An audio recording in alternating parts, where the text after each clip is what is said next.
அறிமுக உரை. இப்பொழுது உழைப்பு இல்லாத கனவு வேறு இல்லாத மரம் போல, படைப்பு இல்லாதவர்கள் பெயர் இல்லாத மனிதன்.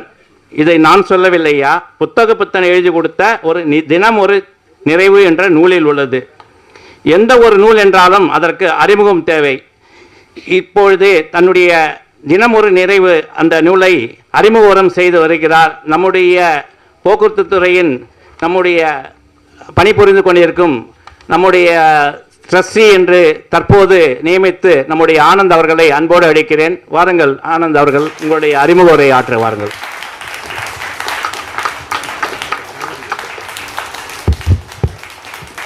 நன்றி சந்திரசேகர். மரியாதைக்குரிய டிராஃபிக் மேனேஜர் அவர்களுக்கு வணக்கத்தை கூறி எனது உரையை ஆரம்பிக்கிறேன்.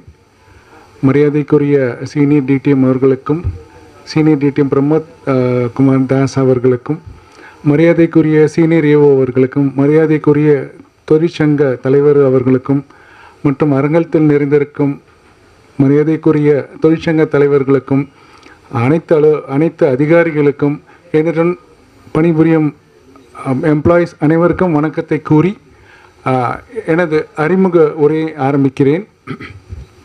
முதலில் எங்கள் சீனியர் அனுமதியுடனும் அவருக்கு வணக்கத்துடனும் இந்த உரையை ஆரம்பிக்கிறேன். என்னோட ஏவோ முதல்ல இந்த புக்கு ரெடி பண்ணிவிட்டு, ஆனால் நீ அறிமுக உரை பண்ணு அப்படின்னு சொன்னார். அந்த புக்கை பார்த்த உடனே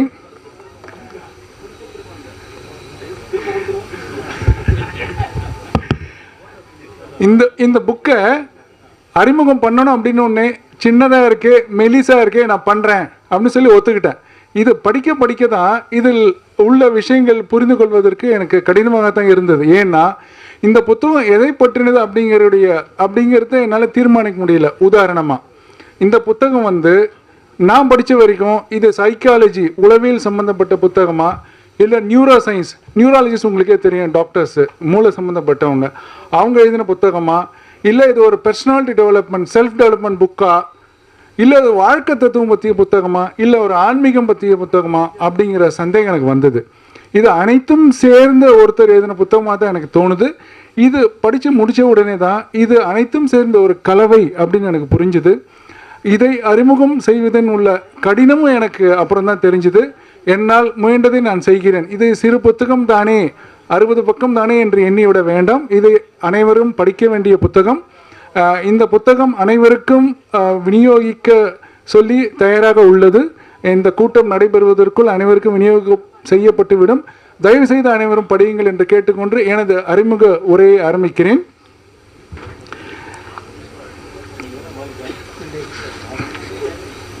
இந்த புத்தகம் எதை பற்றியது? ஒரு சின்ன அறிமுகம். அவர் கேட்கிறார், ஒரு நாள் நீ இயற்கையை உணர்ந்தாயா? பிரபஞ்சத்தை நினைத்தாயா? உழைத்தாயா? உறவுகளோடு இருந்தாயா? ஏதாவது உருவாக்கினாயா? கலையை அனுபவித்தாயா? இதுதான் அவர் கேட்கிறார். இந்த 6 பற்றி தான் பேசுகிறார். இந்த 6 கேள்விகளுக்கும் ஆம் என்றால் அந்த நாள் முழுமை, அந்த ஆம் வாழ்நாள் முழுவதும் தொடர்ந்தால் அதுதான் நிறைவான வாழ்க்கை அப்படிங்கிறார். ஏன் அவர் அப்படி சொல்கிறார் அப்படிங்கிறதுக்கு சின்ன சின்ன உதாரணங்களோடு நான் சொல்லலாம் அப்படின்னு நினைக்கிறேன். அந்த புத்தகத்தை பற்றி நான் சொல்கிறதுக்கு முன்னாடி ஒரு சின்ன ஹார்மோன் பற்றின அறிமுகம் சொல்ல வேண்டியதாக இருக்குது. ஏன்னா நான் சொன்ன 6 விஷயங்களுக்கும் இயற்கை, பிரபஞ்சம், உழைப்பு, உறவு, படைப்பு, கலை அனைத்திலுமே ஒவ்வொரு தலைப்பை பற்றியும் 2 அத்தியாயம் எழுதியிருக்காரு. 12 அத்தியாயம், 13வது அத்தியாயம் ஒன்றும் எழுதியிருக்காரு. இந்த 13 அத்தியாயத்திலும் 5 ஹார்மோன்ஸ் பற்றி மறுபடியும் சொல்லிக்கிட்டே இருக்காரு. ஆங்கில வார்த்தைகளே கலந்துருக்கு. அந்த ஹார்மோனை பற்றி ஒரு சின்ன இன்ட்ரடக்ஷன் கொடுத்துட்டு அதுக்கப்புறம் அவர் சொன்ன 6 விஷயங்களை பற்றி ரிலேட் பண்ணி நான் பேசினா நம்ம எல்லாருக்கும் சுலபமாக புரியும் அப்படின்னு நான் நம்புகிறேன். முதல் இது கார்டிசால் அப்படிங்கிற ஒரு ஹார்மோன் பற்றி சொல்கிறார். நம்ம பிளட் டெஸ்ட் ரிப்போர்ட்டில் எப்பவுமே இருக்கும். கார்டிசால் அதிகமாச்சுனாக்க உடம்புல எக்கச்சக்க பிரச்சனைகள் வரும். இது ஒரு ஸ்ட்ரெஸ் ஹார்மோன் அப்படின்னே சொல்லலாம். நம்ம சிட்டி லைஃப்பில் சத்தம், போயிட்டு வரும் அவசர கதி, இதனால் நமக்கு இந்த கார்டிசால் பிளட்டில் அதிகமாக இருக்குது.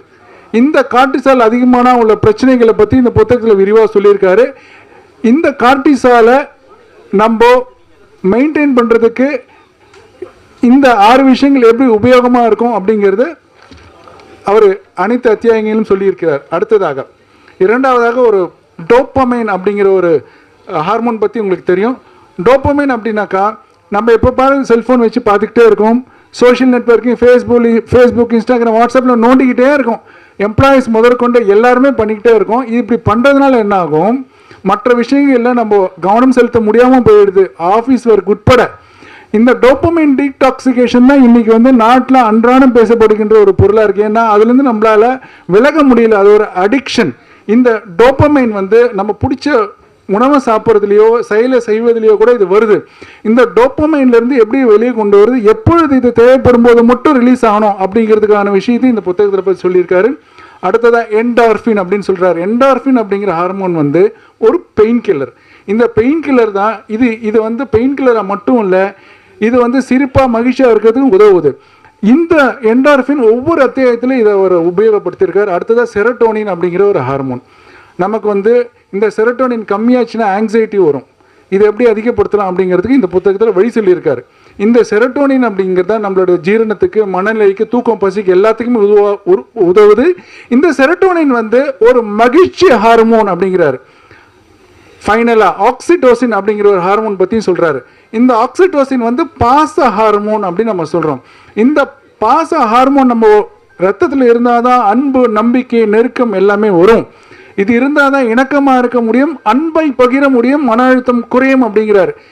இதை எப்படி இந்த 6 விஷயங்கள் நம்ம கண்டினியூ பண்ணுறது மூலமாக இந்த ஹார்மோன் பேலன்ஸ் எப்படி பாதுகாக்கப்படும் அப்படிங்கிறது இந்த புத்தகத்தை விளக்கி சொல்லியிருக்கார். அதனால தான் நான் சொன்னேன், இந்த புத்தகம் வந்து எதுலேயுமே சிக்காத ஒரு புத்தகம். இது யார் எழுதினாங்க அப்படிங்கிறது நம்மளால கணிக்கவே முடியாத ஒரு புத்தகம். இதை பற்றி ஒரு சின்ன அறிமுகத்தை நான் சொல்லி முடித்துக்கொள்கிறேன். ஃபர்ஸ்ட் அவர் வந்து இயற்கையை பற்றி சொல்கிறார். இயற்கைன்னு எப்படிங்க, இயற்கையோடு ஒன்றி இருக்கணும் அப்படிங்கிறார்.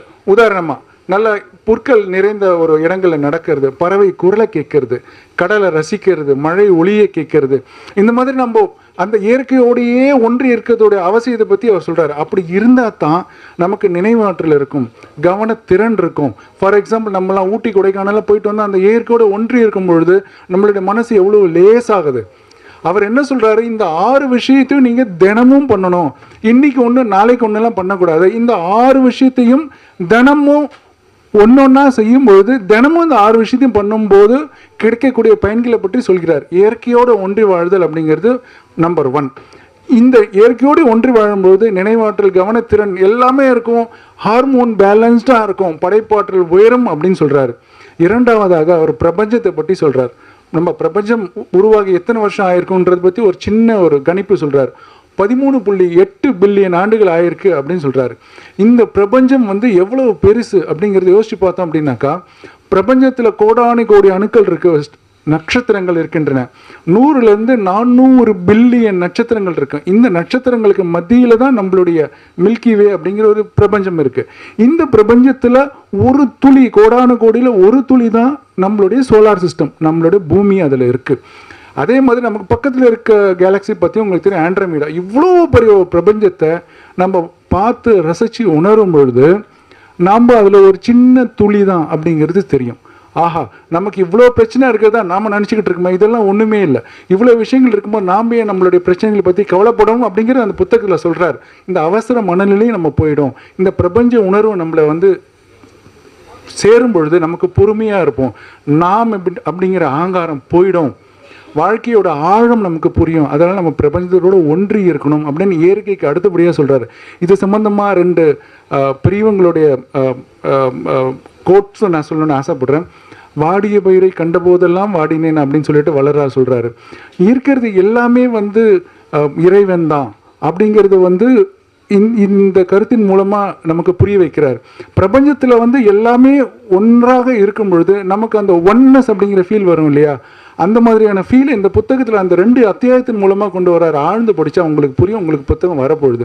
அது மட்டுமே இல்லை, நீக்கமர நிறைந்திருக்கும் இறைவன் அப்படிங்கிற ஒரு தத்துவமும் இதை படிக்கும்போது எனக்கு தோணுச்சு. ஸோ இந்த புத்தகத்தில் பிரபஞ்சத்தை பற்றியோ இயற்கையை பற்றியோ கடவுளை பற்றியோ சொல்லியிருக்க கருத்துக்கள் எதுவுமே இயற்கைக்கோ ஆன்மீகத்திற்கோ மாறுபட்டதல்ல அப்படிங்கிறது என்னுடைய கருத்து. இது இரண்டாவது. முடிஞ்சதுக்கு அப்புறம் மூன்றாவதாக உழைப்பு பற்றி சொல்றார். உழைப்பு உடல் நலத்தை மட்டுமே கொடுக்கல, மன தெளிவையும் கொடுக்குது, வாழ்க்கையில் ஒரு சமநிலையும் கொடுக்குது, அது மூளையை புத்துணர்ச்சியாக வைக்குது.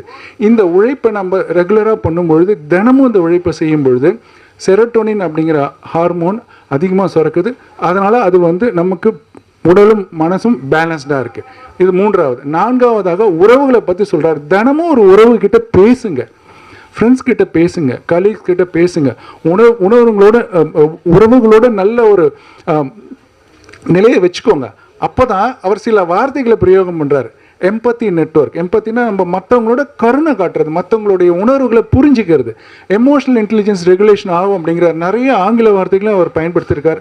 ரிவார்ட் சிஸ்டம் அப்படிங்கிற வார்த்தைகள்லாம் உபயோகிக்கிறார் அவர். உறவுகளோட நல்லா இருக்கும் பொழுது இந்த விதமான விஷயங்கள்லாம் நமக்கு உள்ள நடக்குது. இதனால் ஆக்சிடோசின் அப்படிங்கிற ஒரு ஹார்மோன் சுரக்குது அப்படிங்கிறார். ஆக்சிடோசின் அப்படிங்கிறது ஒரு சின்ன உதாரணம் மூலமாக சொல்கிறேன். இந்த ஆக்சிடோசின் வந்து எப்படி நமக்கு வரும் அப்படின்னாக்கா, பிறரோட உறவாடும் பொழுதும், பெட்ஸோடு இருக்கும் பொழுதும், எல்லாரையும் ஹக் பண்ணும் போதும், கருணையோடு இருக்கும் போதும் வரும் அப்படிங்கிறார்.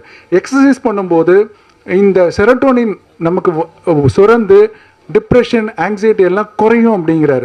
மகிழ்ச்சி ஹார்மோன், இந்த பாச ஹார்மோன் எல்லாமே இப்படி தான் நமக்கு வந்து இந்த விஷயங்களை கடைபிடிக்கும் போது நிகழுது. கடைசியாக அவர் வந்து இன்னும் 2 சொல்கிறார். அது 2 என்னன்னாக்கா, படைப்பு, கலை, 2 பற்றியும் சொல்கிறார். படைப்பு அப்படின்னாக்கா ஒரு கவிதை எழுதுறதோ இல்லை ஒரு சிற்பத்தை உருவாக்குறது, இதெல்லாம் ஒரு படைப்பு. தினமும் ஒரு படைப்பு செய்ய வேண்டும் அப்படின்னு சொல்கிறார்.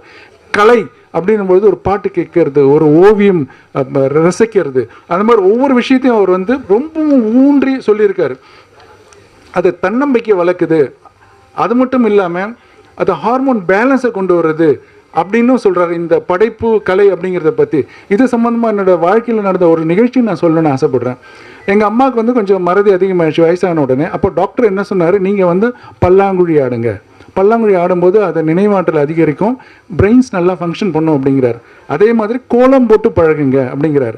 இந்த கோலமும் ஒரு கலை தான், இதுவும் ஒரு படைப்பு தான். இந்த படைப்பு கலை அப்படின்னு வரும்போது 50-60 வயசுக்கு மேலே வர அனைத்து விதமான ப்ராப்ளத்தையும் அதை சால்வ் பண்ணுது அப்படிங்கிறது இந்த புத்தகத்தில், சின்ன புத்தகத்தில் தெளிவாக சொல்லியிருக்கார். இந்த 6மே நம்ம தினமும் செய்ய வேண்டியது, தினமும் உணர வேண்டியது. இதை செய்யும் பொழுது நமக்கு ஹார்மோன் இம்பேலன்ஸ் வந்து வாழ்க்கையே நல்லா இருக்கும். இந்த புத்தகத்தில் வந்து 3 விஷயங்களை பற்றி சொல்கிறாரு. மகிழ்ச்சி, ஆனந்தம், இன்பம் அப்படிங்கிறத பற்றி தெளிவாக சொல்கிறாரு.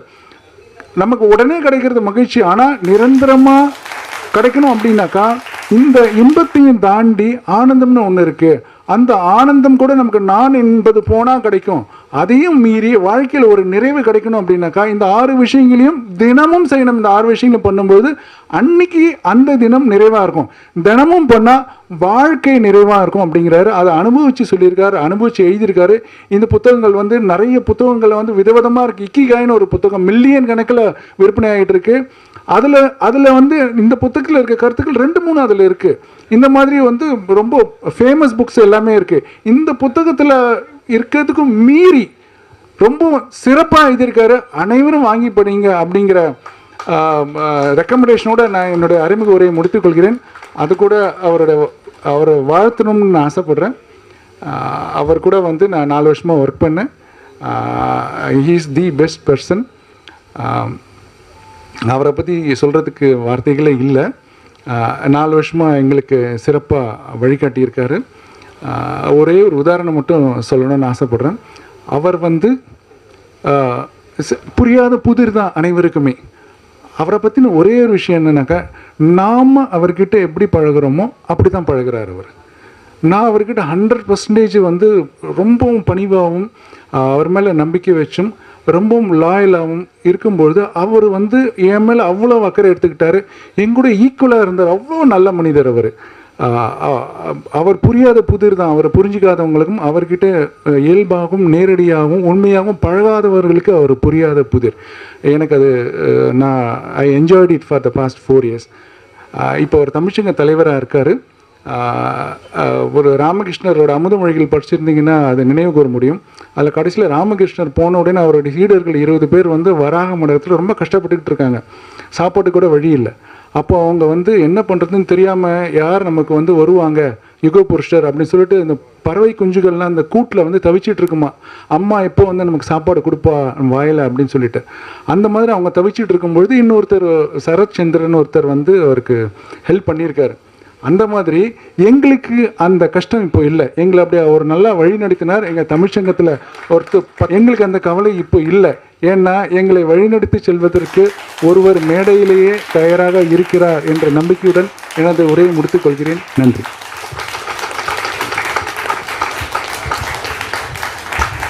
நன்றி ஆனந்த். நீங்கள் சொன்ன மாதிரி தினமுறை நினைவு என்ற நூலை நாம் இயற்கையோடு இணைந்து வாழ்ந்தால் மனிதனுக்கு எந்த நோயும் வராது என்றுதான் உண்மை.